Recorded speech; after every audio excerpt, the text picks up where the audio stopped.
Cá Entre Nós, com Nelson Marques. Todas as quintas-feiras, uma entrevista inédita para você.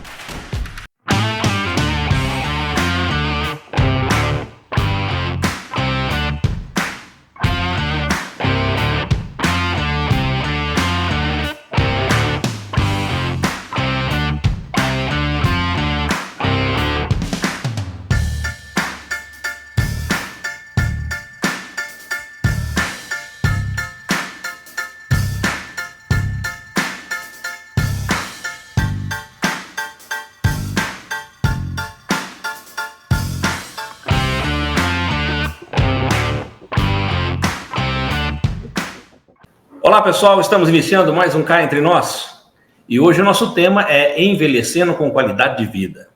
Como evitar a osteoartrose e as fraturas do quadril.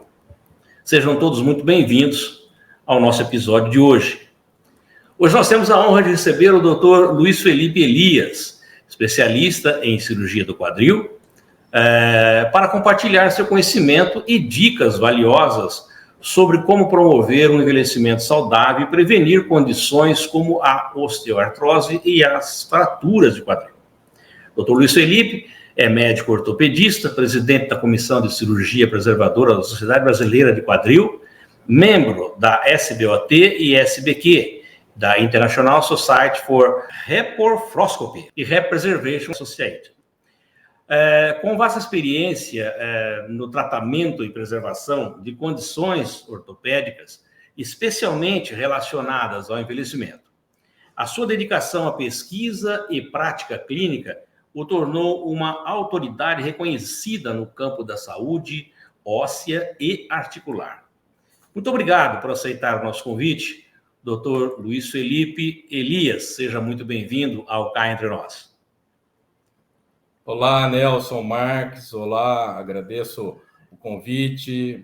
Muito obrigado aos espectadores aí pela audiência. Para mim é um prazer estar aqui, é uma honra poder compartilhar com vocês alguma coisa que a gente sabe, que a gente tem estudado nesses anos a respeito de ortopedia, a respeito da articulação do quadril, a respeito de envelhecimento, que é o nosso tema principal de hoje, né? Como o Nelson já apresentou. Para a gente é sempre uma honra estar num programa tão importante como esse. Muito obrigado, viu, Nelson? Nós é que agradecemos aí a sua disponibilidade em nos atender, doutor.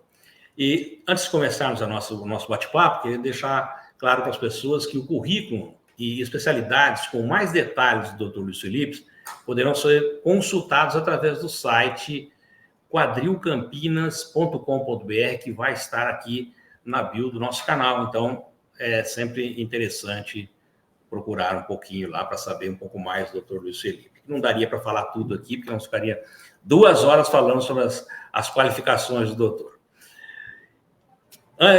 Melhor do que isso, nós vamos começar o nosso bate-papo e eu já começo lhe perguntando o que significa, né, envelhecer com qualidade de vida do ponto de vista ortopédico, doutor.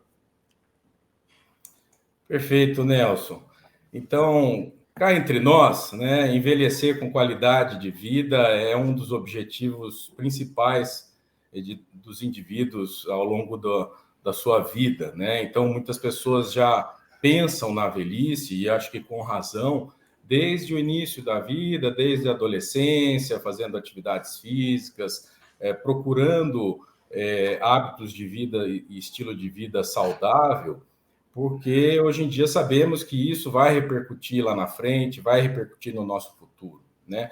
Do ponto de vista ortopédico, né, a saúde do aparelho locomotor é o foco dos cirurgiões, dos ortopedistas em geral, né? E uma boa qualidade de vida do ponto de vista ortopédico engloba aí você poder executar ações da vida diária, né? Do nosso dia a dia, que às vezes são ações simples na vida adulta, jovem, a gente nem dá muito valor, muita importância, mas caminhar, ter independência para se alimentar, para tomar seu banho, para a atividade de higiene pessoal, enfim, e se locomover sem necessidade de auxílio, de bengalas, de órteses, né? Então, isso, é lógico, que hoje em dia a gente vê pessoas aí da terceira idade, inclusive, praticando atividades físicas, né? Treinando esportes em alta intensidade, quer dizer, lógico que isso já é um passo a mais, mas chegar numa idade avançada, podendo ter uma condição de independência no seu dia a dia e, quiçá, de manter hábitos esportivos, com certeza isso representa um envelhecimento de qualidade, né? Perfeito. E o hábito, né, doutor? Adquirir o hábito de fazer os pequenos movimentos que são eternos, né, constantes. A prevenção, ela é uma prática constante. Quais são os principais fatores, doutor, que contribuem para o desenvolvimento da osteoartrose em pessoas idosas? Bom, especificamente falando agora sobre uma doença, né, articular, que é a osteoartrose ou osteoartrite, a gente sabe que existem alguns fatores de risco para o desenvolvimento, que são fatores que podem provocar a artrose, né? Então, a osteoartrose, ou desgaste articular, a inflamação articular, ela pode ser secundária a outras patologias, tá? E Perfeito. muitas vezes a gente consegue, conversando com o paciente, examinando, identificar o motivo, a causa da osteoartrose.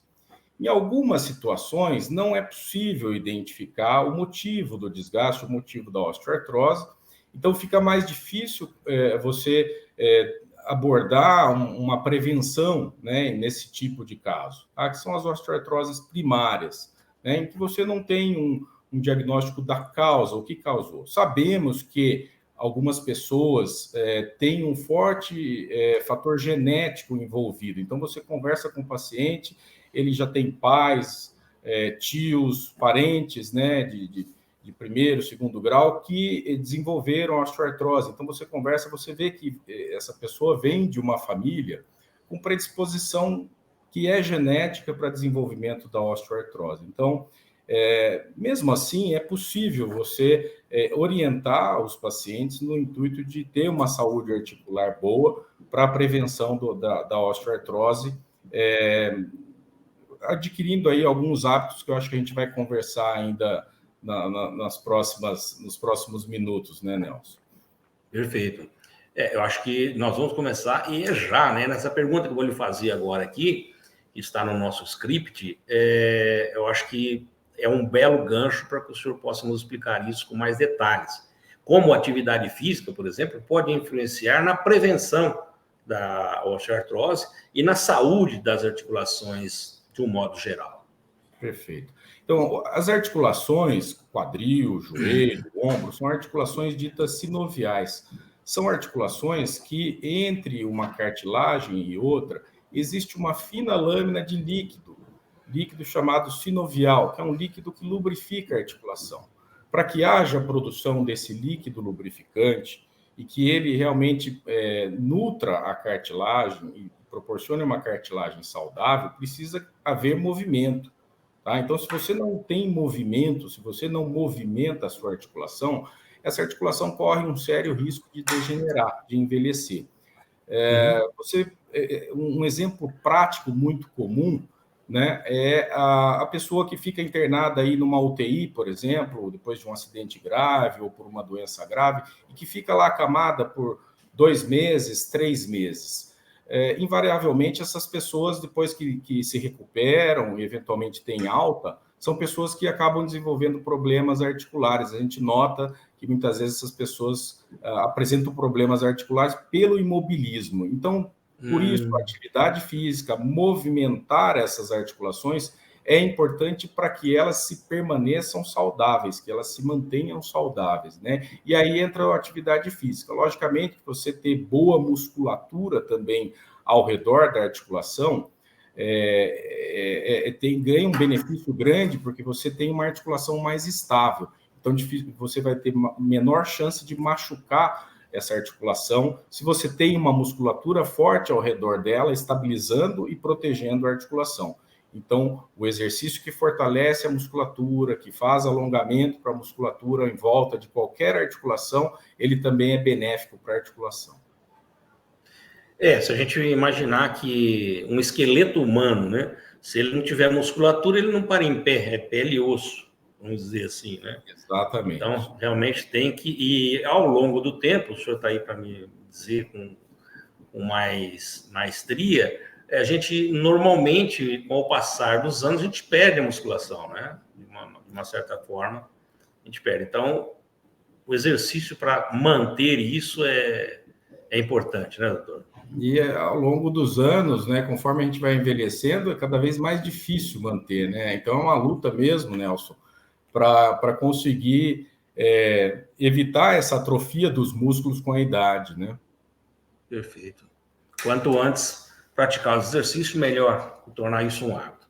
Com certeza. Doutor, existem medidas específicas de estilo de vida que podem ajudar a evitar ou retardar a progressão da osteoartrose? Com certeza, Nelson. Aí eu costumo sempre apontar para 3 fatores, né? Que eu falo que é um tripé, né? São 3 bases para uma vida saudável, para manter o aparelho locomotor saudável, né? Em primeiro lugar, eu destaco a boa qualidade do sono, tá? Então, o sono reparador. Ah, doutor, mas eu durmo 9 horas por noite. Ok, tem pessoas que dormem 8, 9 horas por noite, mas que não têm um sono de qualidade. E aí entram outros motivos, ronco, apneia, motivos que podem estar prejudicando a qualidade do sono. Então, não é só dormir pouco, é dormir com qualidade, tratar das doenças do sistema respiratório, as doenças otorrinolaringológicas que podem eventualmente atrapalhar a qualidade do sono, né? A apneia, o ronco. Então, o bom sono é essencial para a reparação dos tecidos, tá? Então, não adianta nada você ir lá na academia, fazer o seu exercício, se você não tiver um intervalo para o músculo se reparar e se fortalecer, que é o período noturno, o período que a gente está em repouso, descansando, né? Então, é fundamental uma boa qualidade do sono.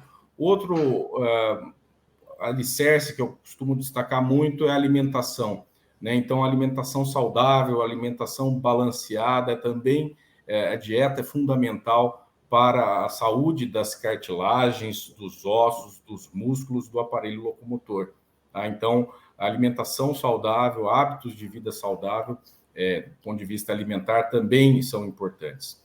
E por último, terceiro, o que a gente já falou, a atividade física, né? E a atividade física, ela tem que ser uma atividade equilibrada, moderada e de preferência, vamos dizer, otimizada para a idade do indivíduo, né? Então, existem exercícios que podem ser bons para o Nelson Marques, que podem não ser bons para o Dr. Luiz Felipe, né? Então, lógico, individualizar caso a caso.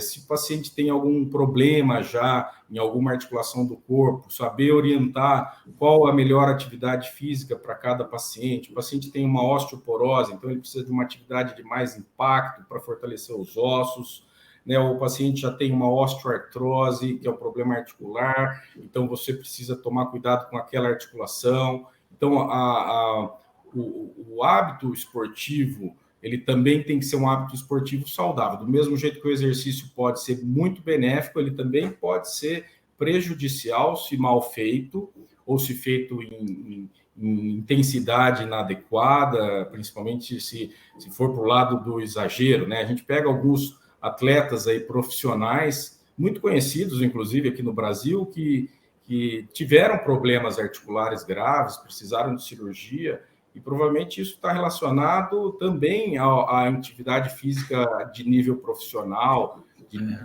atividade de alto rendimento. Esporte de alto rendimento, ele pode ser também prejudicial, deletério, né? Então, a gente tem diversos exemplos aí no nosso país e fora do país também, de pessoas extremamente saudáveis, de esportistas de alto nível, que no final da vida tiveram problemas articulares, né? Então, tem que tomar cuidado também, mas seria o terceiro alicerce aí para uma vida saudável do aparelho locomotor, né?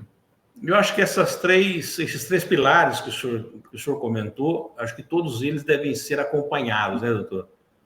Com certeza. Profissionais de cada área. Exatamente. Cada um deles que eu citei, existem profissionais que estudam, que se atualizam e que são as pessoas indicadas, né? Eu, como ortopedista, tenho um ótimo relacionamento, por exemplo, com o pessoal da fisioterapia, né? Os fisioterapeutas são profissionais que nos auxiliam muito na reabilitação dos nossos pacientes e são profissionais que entendem a doença e sabem como promover a reabilitação de cada doença, né? Então, eles, inclusive, estão mais presentes, às vezes, no dia a dia dos nossos pacientes, têm um contato mais próximo, mais íntimo, Sim. e nos auxiliam muito na recuperação dos nossos pacientes. Os nutricionistas, para a parte da alimentação, né? O educador físico, que está lá na academia, né? Num paciente que já está recuperado, que já está reabilitado. Então, todos os profissionais aí têm o seu espaço, o seu valor de extrema importância na qualidade de vida, né? Das pessoas. Perfeito, doutor. Quais são os sinais de alerta, doutor, que as pessoas devem prestar atenção quando se trata de osteoartrose? Bom, o primeiro sinal é a dor, né, Nelson? É o sinal mais frequente, é o mais comum. Normalmente, os pacientes que vêm ao nosso consultório nos procuram porque sentem dor. Dor. Né? Em segundo lugar, a dificuldade para realizar atividades do dia a dia ou a restrição da mobilidade articular. Né? Doutor, eu não consigo mais calçar uma meia no pé, eu tenho dificuldade para me levantar da cadeira, eu tenho dificuldade para subir escada, né? Eu não consigo mais cortar a unha do pé, então isso já indica talvez algum problema no quadril, né? Um problema no joelho, mas que está provocando limitação da mobilidade, da flexibilidade da pessoa, né? Então, dor e limitação da mobilidade articular são os sintomas mais frequentes. São os sinais, né, que a pessoa vai percebendo no dia a dia, não tem jeito, né? Exatamente. Dificuldade para entrar e sair do carro, por exemplo. Pronto. Né? As pessoas que não aguentam, às vezes, dirigir por muito tempo também começam a ter dor. Né? Então, são realmente sinais muito característicos. E também a dor para fazer atividade física, né? O paciente que fazia uma atividade, a pessoa que fazia uma atividade física e que começa a apresentar dificuldade. Doutor, não consigo jogar mais bola. Pô, eu jogava futebol, não consigo, jogo futebol, 15 minutos já piora a minha dor, ou eu não consigo mais correr. Então, são sintomas, são sinais de que pode estar havendo uma osteoartrose, um desgaste na articulação, ou uma lesão de cartilagem, ou qualquer doença ou patologia articular. A máquina tem que ser revista, né, doutor? Não tem jeito, né? Não é só carro que envelhece, não, né? A gente principalmente. Com certeza. Doutor, quais são os tratamentos disponíveis para a osteoartrose e como eles podem melhorar a qualidade de vida dos pacientes? Bom, Nelson, primeiro você precisa de um diagnóstico, como eu falei, né? Então, é preciso primeiro tentar entender a causa da osteoartrose, para depois você delinear a sua conduta em termos de tratamento, qual vai ser o melhor tratamento. Basicamente, existem dois caminhos, dois tipos de tratamento para uma articulação doente, para uma articulação desgastada, uma articulação inflamada com osteoartrose. A gente tem o tratamento conservador, que é o tratamento não cirúrgico, e o outro caminho, que é o caminho da cirurgia. Normalmente, a gente começa pelo tratamento mais simples, né? E pode acabar evoluindo, em último caso, quando necessário, quando não há melhora com o tratamento conservador, a gente pode acabar evoluindo aí para um tratamento cirúrgico, para uma cirurgia, né? Basicamente, o tratamento inicial para um paciente com osteoartrose é a orientação, né? Orientação dos hábitos esportivos, muitas vezes mudança dos hábitos esportivos, né?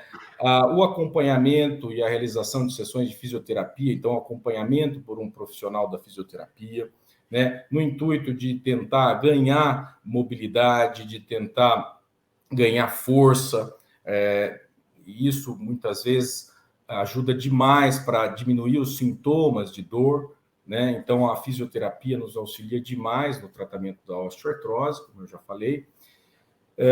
Medicamentos, existem alguns medicamentos que a gente utiliza para redução da dor, então são os analgésicos, os anti-inflamatórios, né? E existem medicamentos específicos para fortalecimento da cartilagem, né? Então, existem hoje no mercado diversos aí colágenos, né, e produtos para fortalecimento da cartilagem, né? Então, são suplementos, na verdade, para tentar dar uma condição melhor para a cartilagem. Não existe uma evidência de que isso sozinho vai alterar muito o curso da doença, mas são muito utilizados hoje em dia por pacientes portadores de osteoartrose.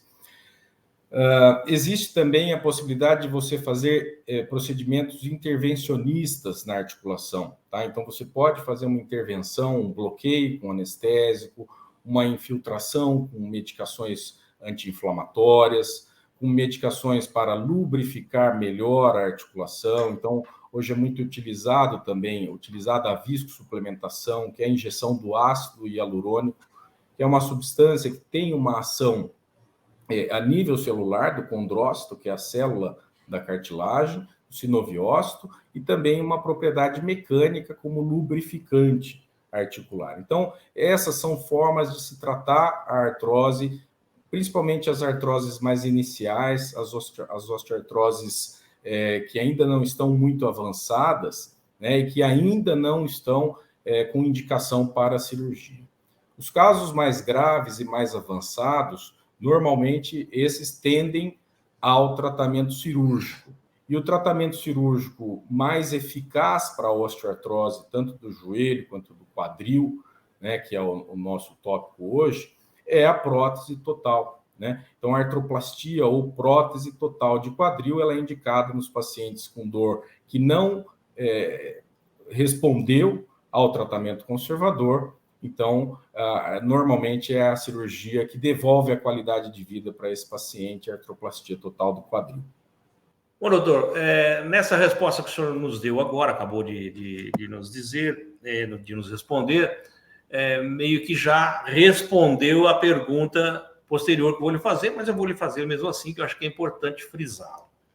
Quando a cirurgia é uma opção para tratar a osteoartrose? E quais são os diferentes tipos de cirurgia disponíveis? Perfeito, Nelson. Então, como eu falei, quando o paciente não melhora com as técnicas de tratamento não cirúrgicas, realmente a gente acaba indicando a cirurgia para tratamento da osteoartrose naquele paciente que tem limitação da qualidade de vida, limitação das atividades, né, de execução das atividades do dia a dia, dor, redução da mobilidade.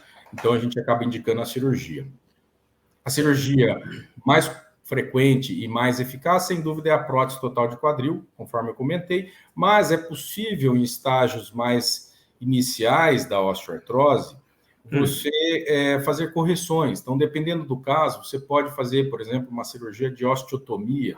Os casos, pacientes que têm a chamada displasia do quadril, né? Pacientes jovens em que você diagnostica uma falta de cobertura da cabeça do fêmur, tá? Problemas de congruência entre a cabeça do fêmur e o osso da bacia, você pode fazer osteotomias, são cirurgias para alinhamento ósseo, para redirecionamento ósseo, tá? Então, é uma cirurgia preservadora do quadril, tá? Outra cirurgia que você faz a preservação do quadril, ao invés de fazer a artroplastia ou a prótese, é a cirurgia por videoartroscopia do quadril. Então, casos de lesões condrais isoladas, lesão de cartilagem isolada, lesão de uma cartilagem chamada labrum acetabular, que é uma cartilagem muito importante do quadril, e mesmo que o paciente tenha já um desgaste, uma artrose inicial, veja bem, esses casos têm que ter uma artrose bem inicial para dar bom resultado.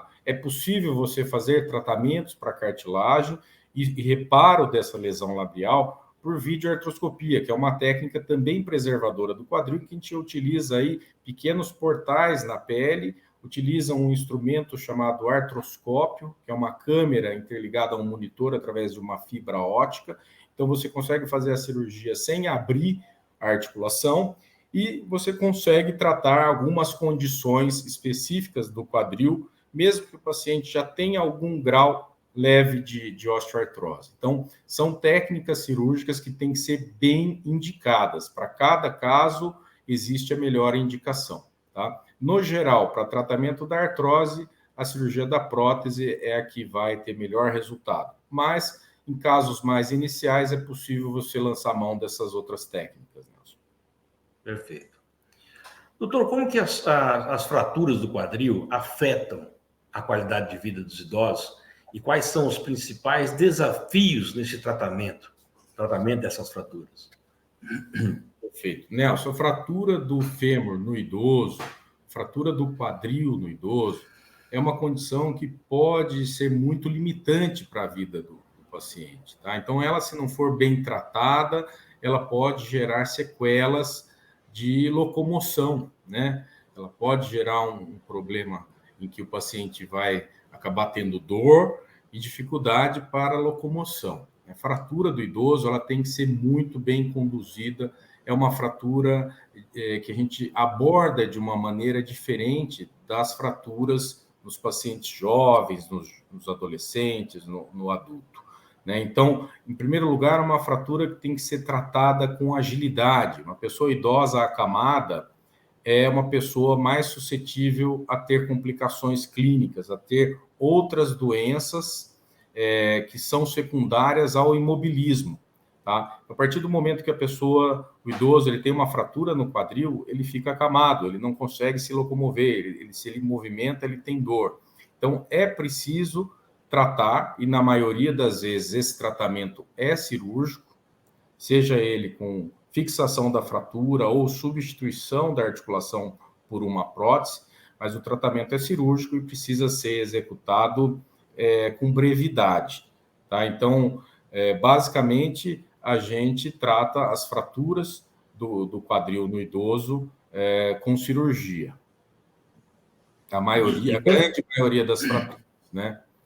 E o cuidado excessivo, né, doutor? Porque quanto mais idoso, mais frágil a gente vai ficando, né? Sim. E aí entra a prevenção também, né, Nelson? Prevenção da fratura do idoso. Eu não sei se você tem um questionamento sobre isso, mas vale lembrar que Sim. Existem formas de se prevenir, e isso que é o mais importante para a população geral, né? Então, os cuidados anti-quedas, né? Os cuidados para evitar que o idoso caia, Sim. Porque a maioria das vezes a fratura ela é resultado de uma osteoporose, de um enfraquecimento ósseo que é decorrente da idade, né? É natural com a idade o osso ser mais frágil, lógico que algumas pessoas mais, outras menos, mas pode ser também resultado de uma queda, né? Então a fratura ela é resultado dessas duas condições que podem estar associadas, um osso mais frágil e um trauma, tá? Prevenir osteoporose, você previne com atividade física, com alimentação, né? Com o sol ajuda muito no fortalecimento do osso, vitamina D, por aí vai, né? Mas é muito importante também você prevenir a queda, e dentro da residência do idoso, por exemplo, você tem que eliminar coisas que podem provocar quedas. Então, Sim. tomar cuidado com animais domésticos, né? Gato, cachorro, aquela velhinha que gosta de ter um gato, um cachorro, tem que tomar muito cuidado. A gente atende senhoras, idosos que às vezes tropeçaram porque bateram o pé no gato, tropeçaram no cachorro, tapete, né? Tropeçaram no tapete, chão molhado, então ambientes que possa ser escorregadio, né? Ambiente que possa ser escorregadio, as calçadas aí das nossas cidades que nem sempre são muito regulares, então pode ser provocar uma queda também numa pessoa que já não enxerga tão bem às vezes, né? Hora do banho, né? Chão molhado, dentro do box, às vezes a gente vê muita gente que caiu também, porque estava tomando banho ali, escorregou. Então, tomar cuidado com essas coisas que podem ser a origem da queda do idoso, né? Isso é atuar na prevenção.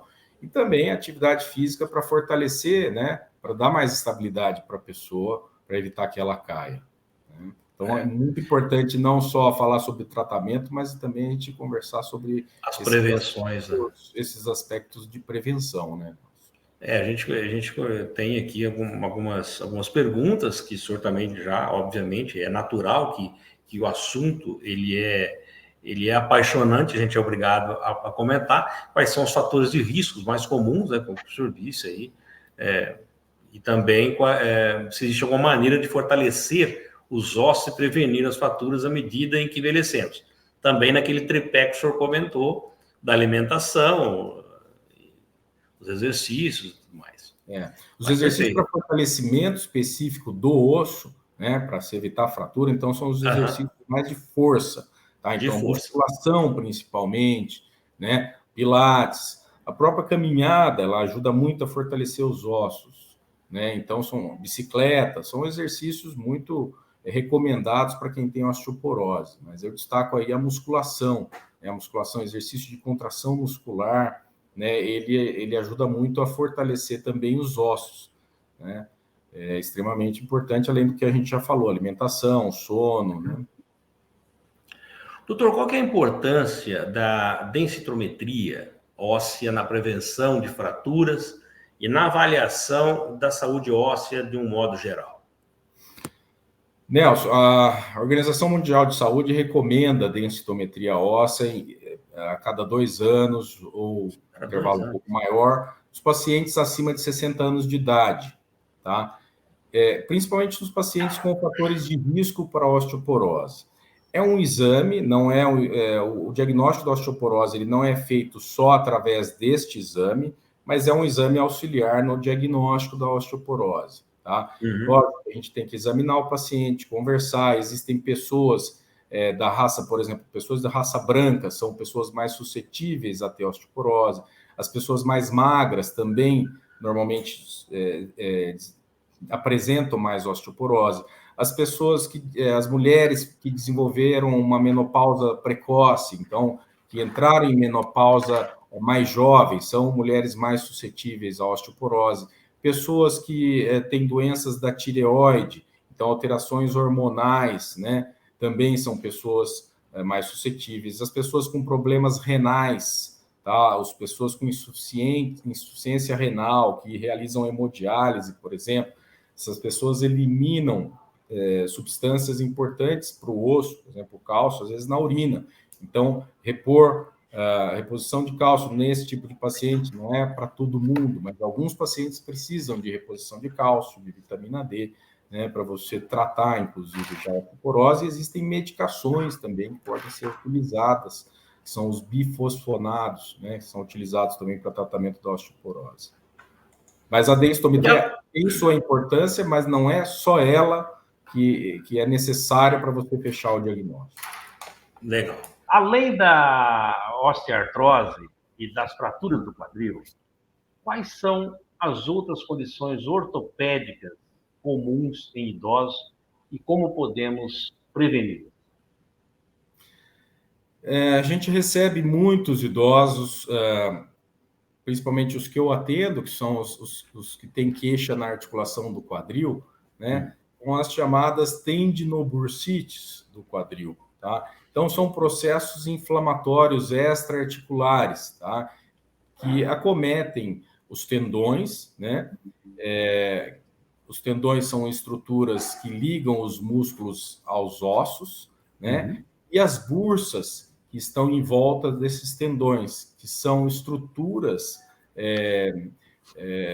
para a proteção do tendão, para que o tendão consiga excursionar e movimentar. Então, inflamação nesses sítios, né, nos tendões, às vezes por envelhecimento, por degeneração, né, e nas bursas do quadril, e o quadril tem inúmeras bursas, podem também ser uma queixa frequente no nosso consultório, principalmente no idoso, tá? Não que não possa acometer também indivíduos mais jovens, mas o idoso tem muitas queixas relacionadas à parte extra-articular do quadril. Então, tirando o problema da osteoartrose, né, as bursites, vamos chamar assim, as tendinobursites também são uma queixa frequente e podem ser secundárias a uma doença articular, como a gente vem conversando, a osteoartrose, por exemplo. Tá. Doutor, quais são os benefícios da terapia física e ocupacional para essas pessoas idosas com condições ortopédicas? Perfeito. Então, assim, a fisioterapia, a terapia ocupacional, atua nesse campo da reabilitação do paciente com patologias ortopédicas, né? Então, você devolver força ao músculo, ganhar elasticidade, alongamentos, fortalecimento muscular. Existem hoje inúmeras técnicas para analgesia, que são aparelhos que são aplicados na fisioterapia, né? Ondas curtas, a eletroestimulação. Então, tudo isso atua em benefício do paciente, no sentido de diminuir a dor, melhorar a força, melhorar a propriocepção, né? Que é a capacidade que a pessoa tem, por exemplo, de sentir o ambiente que ela está, então, de reconhecer, por exemplo, de melhorar o reflexo, então, de reconhecer um perigo, de perceber que você pisou em falso no local. Então, tudo isso a fisioterapia, né, ela auxilia. Você melhorando a força, melhorando a estabilidade articular, você melhora a dor na maioria das vezes. Então, realmente é super importante. Bom, doutor Luiz Felipe, cá entre nós, como podemos incentivar uma cultura de envelhecimento ativo e saudável para a nossa sociedade?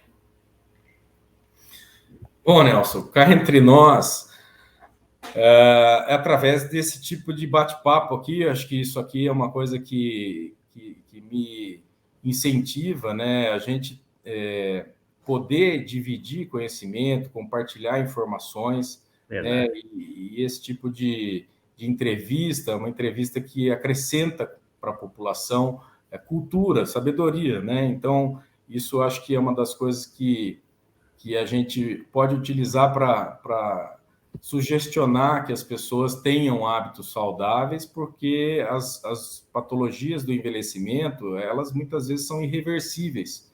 E se você não informa a população, né, e não salienta a importância de se preocupar com o futuro, se preocupar com a velhice, você pode estar colhendo problemas lá na frente. Então, a partir do momento que você, na sua juventude, na sua vida adulta, você se preocupa com um envelhecimento de qualidade, ter um envelhecimento, porque muitas vezes as pessoas se preocupam só em ter uma vida saudável lá na conta bancária, né, Nelson?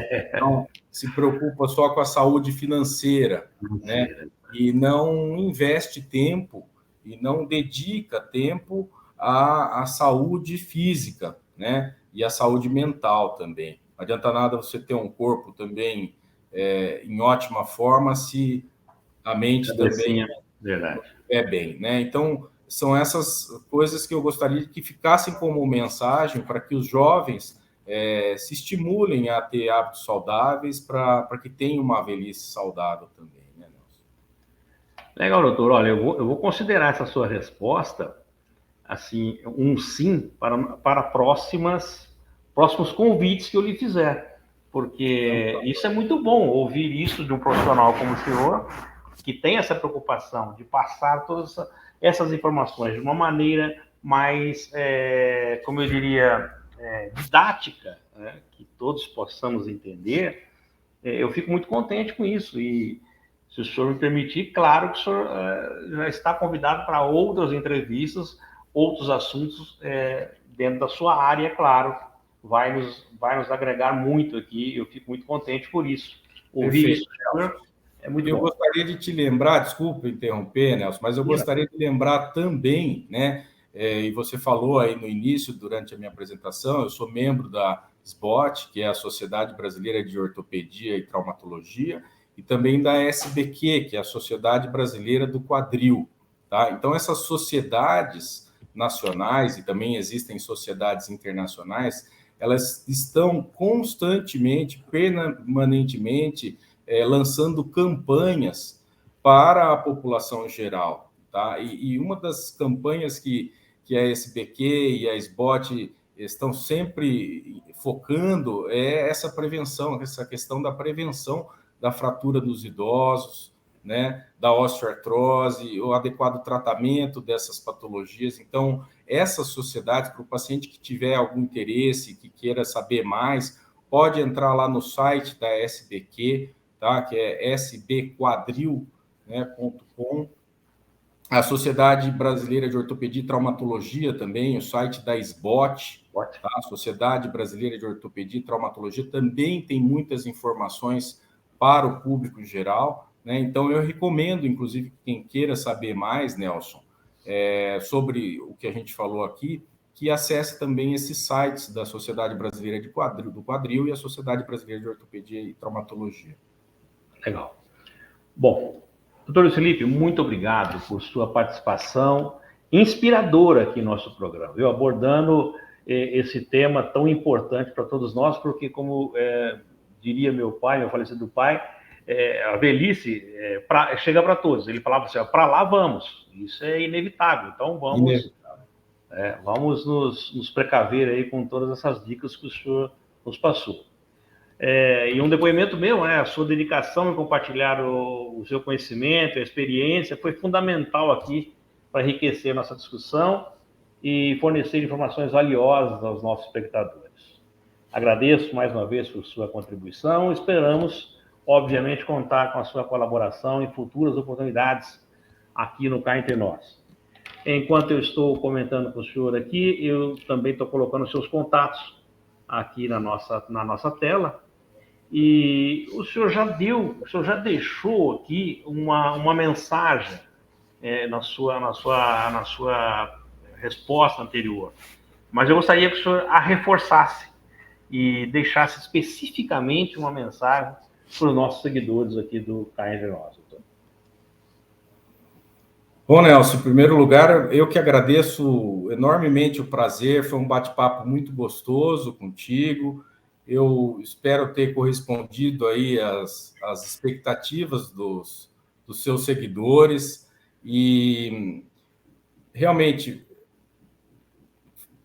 pensem no futuro, né? Acho que isso é importante, não só no futuro, como eu falei, o futuro financeiro, mas o futuro de saúde física e mental, né? Eu fico à disposição, Nelson, pelos contatos que você já colocou aí, para caso alguém tenha algum problema específico e queira se aprofundar ou tirar alguma dúvida, fazer uma consulta, eu fico à disposição. Eu trabalho aqui em Campinas, quase todo dia eu estou no consultório e estou às ordens de quem queira entrar mais a fundo no problema específico que tenha ou algum parente, né? E também estou totalmente à disposição, Nelson, caso você queira abordar o tema, né? A gente vai se esforçar para corresponder da melhor maneira. Então, eu fico total disposição sua, tá? E agradeço demais o convite, a confiança no nosso trabalho, né? Eu não sei se eu posso citar aqui, mas o Nelson é nosso paciente. Sem sombra de dúvida, não é à toa. Tempo, né, Nelson? Eu espero estar ajudando a melhorar a sua saúde também, Nelson, viu? O senhor percebeu aqui que muitas das minhas perguntas diziam a mim, né? Era mais uma consulta online, né? Então, nós estamos expondo isso aí para os seus seguidores, né? É isso aí, Nelson, preocupação com a saúde, não deixar de lado a saúde, né? Para a gente poder ter tempo para se dedicar também às outras coisas boas da vida e longevidade para aproveitar as coisas boas da vida, né? Muito obrigado, um grande abraço, viu? E fico à disposição aí para eventuais oportunidades, tá bom? Um grande abraço. Muito obrigado, doutor. Eu que agradeço a sua disponibilidade, como eu disse no começo, sabendo da sua agenda, que é totalmente lotada, e o senhor conseguiu gentilmente um tempinho para ajudar a gente a esclarecer esses problemas da população e para a população. Muito obrigado. Bom, eu conversei com o doutor Luiz Felipe Elias. A semana que vem nós teremos, é claro, uma nova entrevista e sempre escolhida por você que nos segue nas redes sociais, que também constantemente está enviando o seu e-mail, sugerindo as pautas a serem tratadas aqui no nosso programa semanalmente. Lembrando que se você ainda não se inscreveu no canal, por favor, inscreva-se, ative o sininho para você receber as nossas notificações. Aproveita que você está por aí, deixa um like para a entrevista do Dr. Luiz Felipe. E, é claro, se você puder, divulgue os nossos vídeos nas suas redes sociais e também nos seus grupos de WhatsApp. Doutor Luiz Felipe, muito obrigado. E a todos que ficaram conosco até agora também. Até a semana que vem, uma nova entrevista, se Deus quiser. Solta a vinheta.